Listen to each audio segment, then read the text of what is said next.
Hello, and thank you for joining me today. I'm your host, Swisa Cohen, and this podcast is a production of the Holocaust Memorial and Tolerance Center of Nassau County. And on today's episode of the Israeli Bond on hmTV, I am hosting the third and final part of our series on the draft law. And I'm still here with Amit Yaacov, and after exploring the complexities and the fears, now we'll try to look forward and search for hope within this controversy, but also we'll try to figure out How we do it. how we do it, exactly. So in our last episode, we just finished with understanding why it is so complex and so not that obvious for Haredim to draft into the army, because of the infrastructure that might not give the Haredim the opportunity to practice their own Haredi lifestyle as they used to be. They will expose them to the outside world, regardless if we'll build a special unit only for Haredim or not. I want to also mention, it's something that we haven't mentioned before, that it's not that in the army there are no religious people and even Orthodox religious Even people. ultra-Orthodox. Even ultra-Orthodox. We're here talking only about the Haredim Orthodox because we have a lot of ultra-Orthodox that are drifting to the army and they serve and so it's an entire world. But here we're only talking about this section of Haredim. And now, after we unlock this problematic issue of incorporating Haredim that on their core, they do not want to be, they're a closed community, they do not want to be exposed to other communities. And we said that the army is allowing to ultra-Orthodox soldiers that are not Haredim to serve, and there is no problem there. Right. So now I want to understand, why are we so bothered about this specific section of the population, of the Haredim? It looks like, for someone who listens from the side, that like we're picking up on this very narrow sector that only wants to stay close community, and we're not letting them to live their own life the way they view the life should be lived. Right. So let's just start with the numbers. Because we said, while you say a narrow part of Israel. I tried to poke you. Right. Okay. Yeah, well, you did it. According to like today, the Haredi, like the 18-year-old, right? The draftable Haredi society, right? We talk about 18% of the like the drafting pool, or like the people who can actually be drafted to the army, which is a lot. In 10 years, it's going to be 30%. In 20 years, it's going to be 35%, you know? And we're talking about big numbers. And, you know, like we said even earlier, like why now it's like it's a burning topic right now. So I think that for years, even though, you know, you can always have a bigger army, right? You can always have more soldiers. It will allow you as a system, as an army, to have more abilities, to be more, I don't know, spread out, whatever. But I think that no one really felt like the urge or the actual need or the actual pain with not having the Haredi soldiers as part of the army, because of the topics that we said earlier. But then something happened. October 7 happened. And the Iron Sword war have happened. And we saw the IDF being demanded to something that it never thought it would be demand from.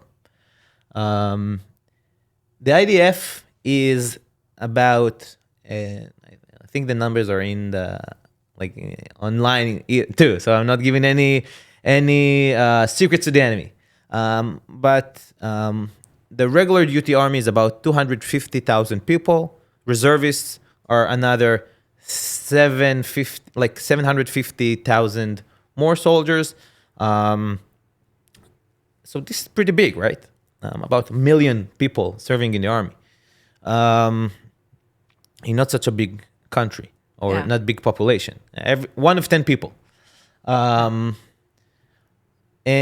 for years, and also we see it in Israel history, that war, a long war, is a month, no longer than a month.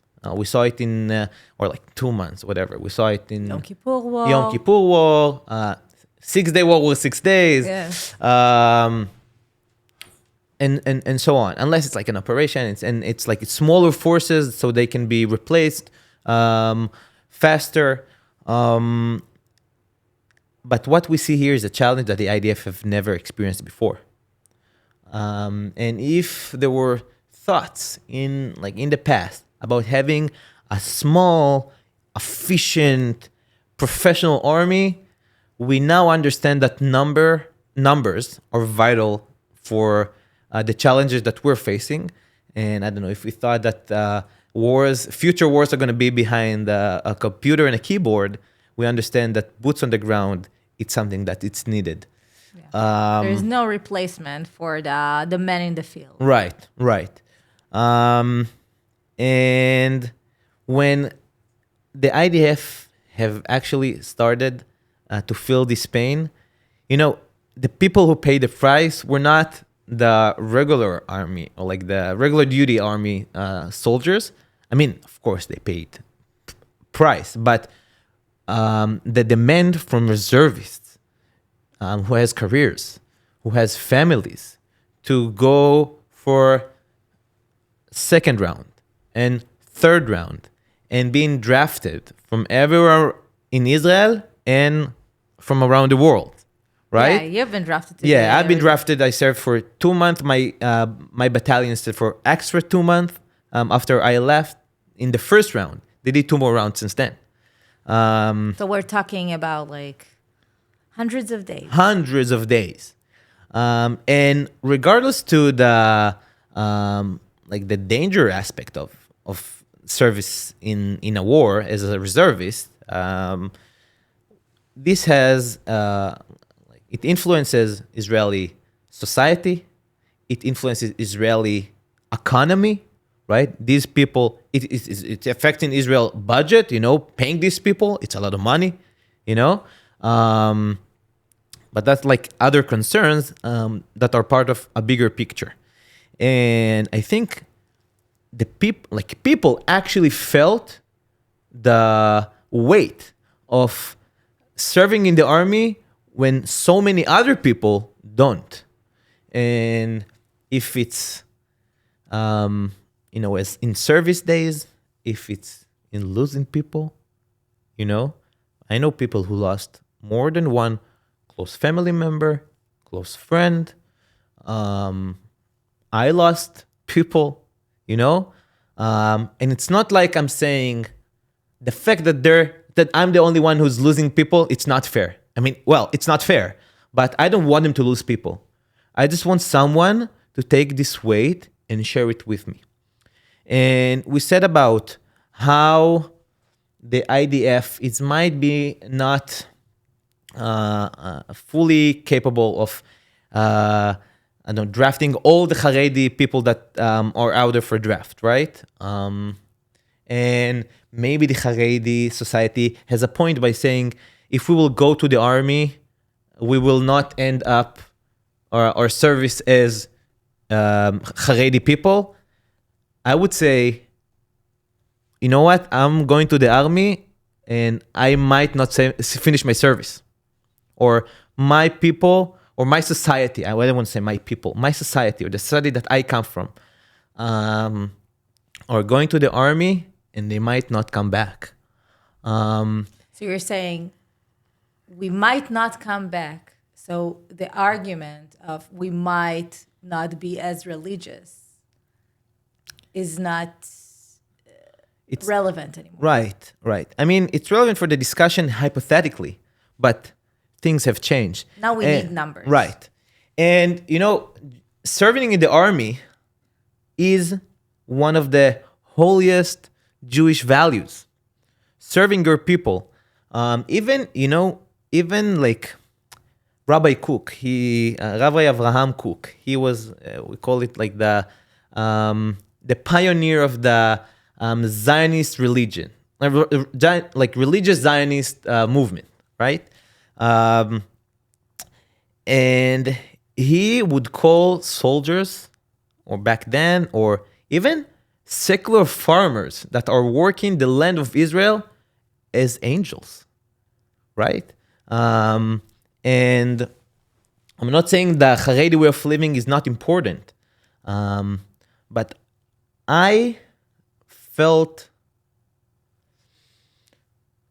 it's a big word, but I would say betrayed by hearing the word or the phrase "namut velo nidgees." We prefer to die and not be drafted, because And this is something that Haredim are now saying when they protest against the Right. law, the draft law. They say we will prefer to die and not to draft. right, because as I say, it's one of the holiest Jewish values. And let's look at the Bible, right? King David had an army. King Solomon had an army. I mean, Israel, or the Jewish people for years, or the Israelites, we fought for ourselves. And for an example, when Israel, the people of Israel, returned as people, as a nation from Egypt, and were about to go and establish the land of Israel and fight for it, there were 2.5 tribes that asked from Moses, we want to stay in the other side of the Jordan River, right? Not in like what we know as the land of the state of Israel, and like the eastern side of the Jordan River. And he said, and it says that Moses told them, "What do you mean? Like, will your brothers will go to war, and you will sit here and do nothing?" And it's the same Torah that they're studying. So being able to say, I am a Torah person, is basically saying, I believe in these values. And if you say, like, you're a Torah person, but you believe in only some of the values, I don't want to say hypocrite, but something doesn't settle there. And there's so many people who go to the army and study Torah. And I wish I was able to study more Torah even during my military service. And this is an actual pain that people feel. And you know what? It might take time to draft all the Haredi soldiers that need to be drafted. And as we said, it's a valid point for Haredi people to say a lot of the Haredi soldiers that join the army don't come out as Haredi. But I think what we want to hear as people, or as people who do serve in the army, is we acknowledge the need for us to be part of this weight. We acknowledge the fact that you need us there. We will be there, all right? But help us be there. Make sure that we can stay Haredi in our way of living as much as we can, but help you do that. And if Torah study is something that's really important for them, how about we'll just have 1 hour a day for everyone in the army to study Torah, right? Exactly, like we discussed before. Right. Maybe this would be the solution. Right. And I think by not saying that, that feels like a stab in the back. I'm using hard terms, but I don't know. But I'm expressing my feelings. I feel that this is a very common feeling in Israel among Israelis that are of the serving population. Must say that, like in Israel, like most of the people do serve in reserves. Right from I'm not talking Haredim, but like the non-Haredi population, and this is a common saying and a common feeling there, and this is exactly the reason that I wanted to do this discussion, because I think that many times when you're not in Israel and when you sit here, so sometimes you look at it and you say, okay, so let them be. Live and let live. Let them be. They're doing something important. And I'm not here, as I said, I'm not here to question whether study Torah is guarding. Many people will tell you, when I'm studying Torah, I'm guarding the state of Israel. And I would tell them, you're right, but. Yeah, exactly. So this is exactly, so I appreciate what you're saying, because this is a very common feeling among the serving population in Israel. Right. And this is at the heart of this debate. And I wonder, because believe it or not, but we're soon going to end also this third episode of ours. And after we unlocked, and I really hope that we were able to unlock and to explain this topic to a better degree to people who are not from Israel. But it sounds to me like I can understand. I don't know what the solution is. It sounds to me like kind of a dead end, and I don't like it. I wonder if maybe from your position, first as a human being, but also from your position to your role in the army, do you see a way that maybe that will change? What needs to happen in order for this to change? In order for us to have to see a better future together? Wow, great question. Hard question. Hard question. Nearly impossible to answer. But I think that at a base level it's not, I'll take a step back, okay? Israel is a country, is a state, is a people, is a nation of conflicts, of clashing values, religion and state, secular and religion, democratic and Jewish. Jewish, yeah. Even though they go along. I also think it goes along. I don't know. Mizrahi and Ashkenaz, West and it's a state of conflict. We're people of conflict. Two Jewish people, three opinions, right? Yeah. But I think the ground, or like, we need to understand that that our common ground is that we come, both of us, all of us want to do good for the sake of the Jewish people or the state of Israel. And I think it takes bold leadership. It takes pay prices from both sides. I think it starts even earlier from the Haredi people not truly trying to live in an Israeli state, or in the state of Israel as we know it today, but also the, let's say, secular, because they're more distant from, like, they're the most distant from the Haredi world, to truly understand the essence of the Haredi way of living. And until you don't actually know the other side, you can't try to find a solution. You can try because you physically can't. I mean, you don't have the ability to get to the ground, to like the common settle about like the core issues, and you know, you see, I'm out of words because I don't have a solution. Sorry if you came for a solution and No, No. many politicians have tried. right. Yet to Yeah, but still, bold leadership and just trying to see the other side. Truly see the other side. Truly try to understand the other side. Um, bold leadership. Do you think that we should like make them go to the army no matter the price? Like I don't know how to do it. I but, think like, there are ways to do it. If we talk about practical tools, like, today, like it's a mess when you don't have a law. It's a mess.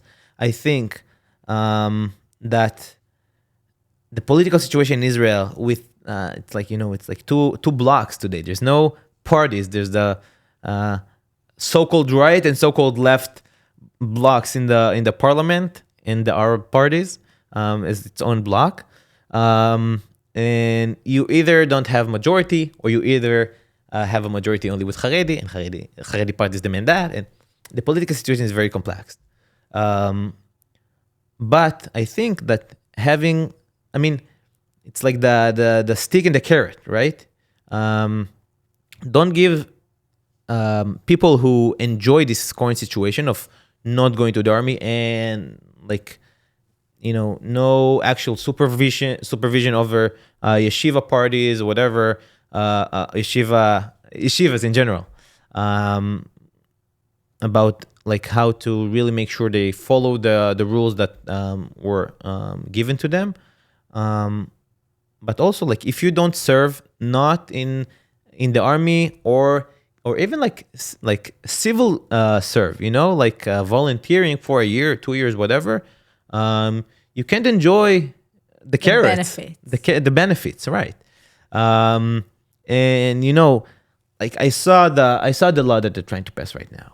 It has sanctions, but it's not individual sanction. It's like I don't know, a group sanction, but when you don't feel it on yourself, Really like same way a major part of the Israeli society felt the weight on their shoulders after October 7th, after serving for so long in reserve, you don't act. So there are ways to do it. It's not going to be easy.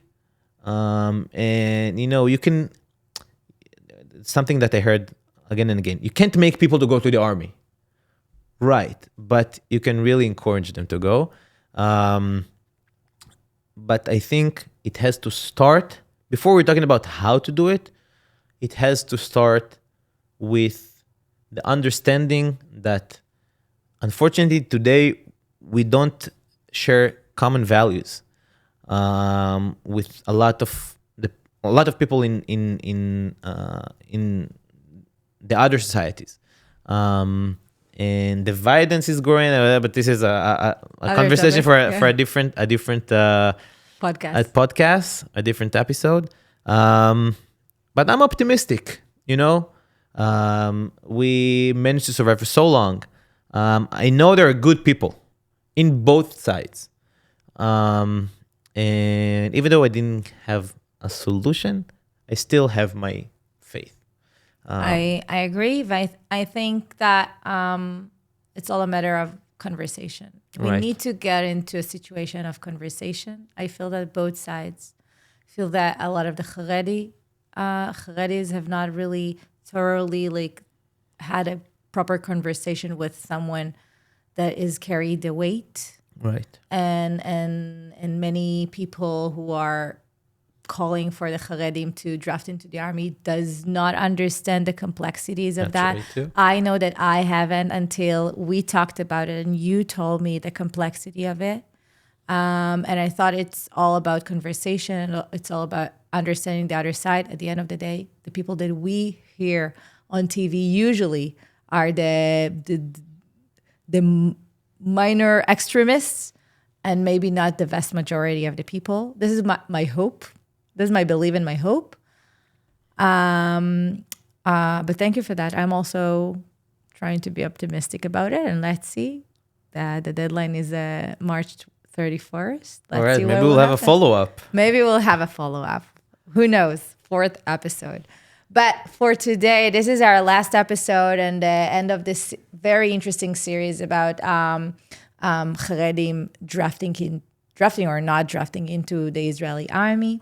And thank you for tuning in to this episode of the Israeli Bond on hmTV. I appreciate my guest, Amit Yaacov, for this fascinating conversation and very insightful, very knowledgeable conversation. Hopefully you enjoyed it as well. And if you enjoyed exploring the information, history, and stories of today's conversation, be sure to check out our other podcasts here on hmTV. Please subscribe, share, and stay connected for more engaging conversations. Until next time, take care and be well.